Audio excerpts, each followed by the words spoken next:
Ian was diagnosed with pervasive developmental disorder.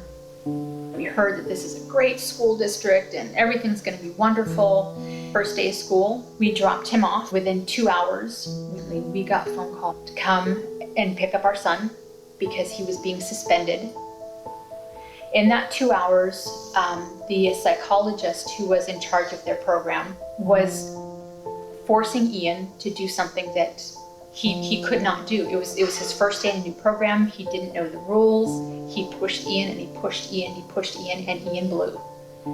This grown man took my 7-year-old child, tackled him to the ground, and held him with his arms behind his back. He held my son on the floor. He came home covered in bruises. He had a handprint on his back. But my kid was the bad guy that day. We actually had to call a leading autism expert. She came to Ian's rescue and said, "What about child?" I was on the phone with him that day. Please let my son come there. Please let my son come there. When I met Ian, he was a smiling, gorgeous blonde kid. Handsome, affable, charming, for about 3 minutes, until he got frustrated and asked for something he couldn't have and someone said no. And then I got a really good blast of what happens when he's upset and when he can't handle the frustration.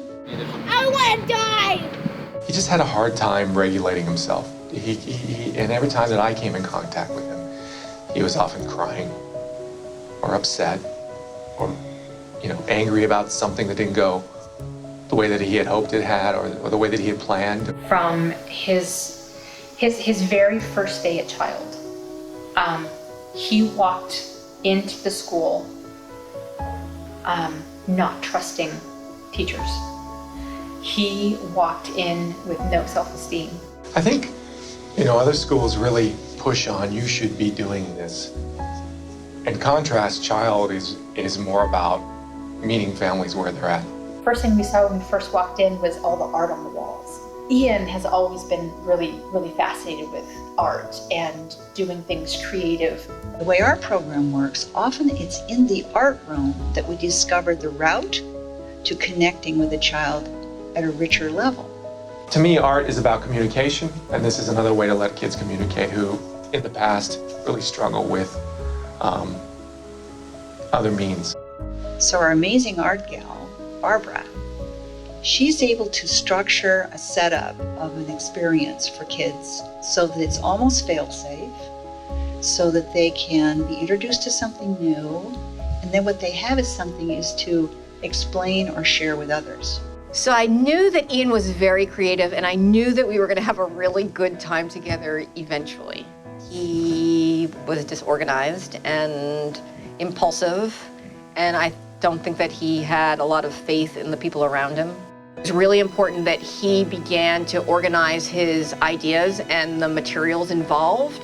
So I got together with his teacher and we said, let's have him begin making either an idea book or write down a plan for his project, his immediate project. So I'll give this to you in a moment so you can practice it at some point before we go, okay? I can't imagine us not having arts integrated into the work with these kids. They are so desperate for ways to express themselves and to be appreciated and to be held as valuable.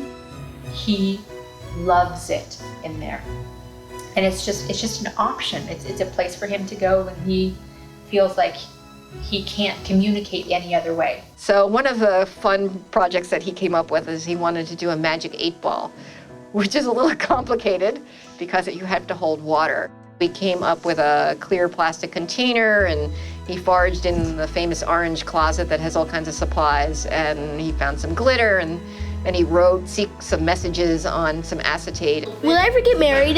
He whipped up a magic 8-ball that was really cool. He's always got something he wants to do, something to make.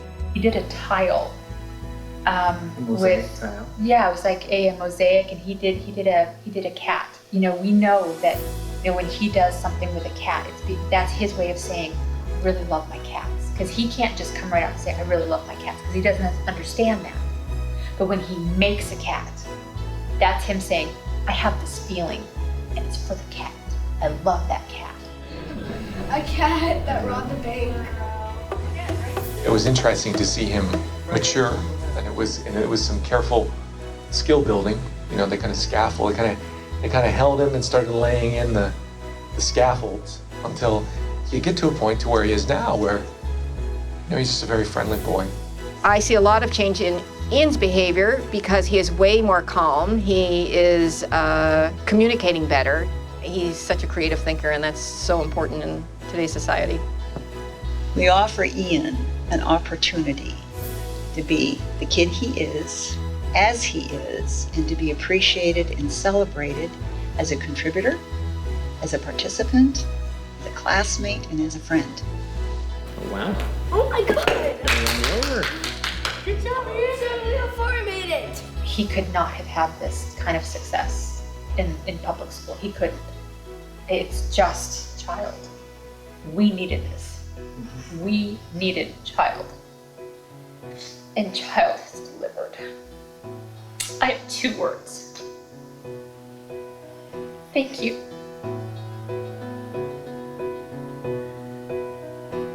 Just thank you.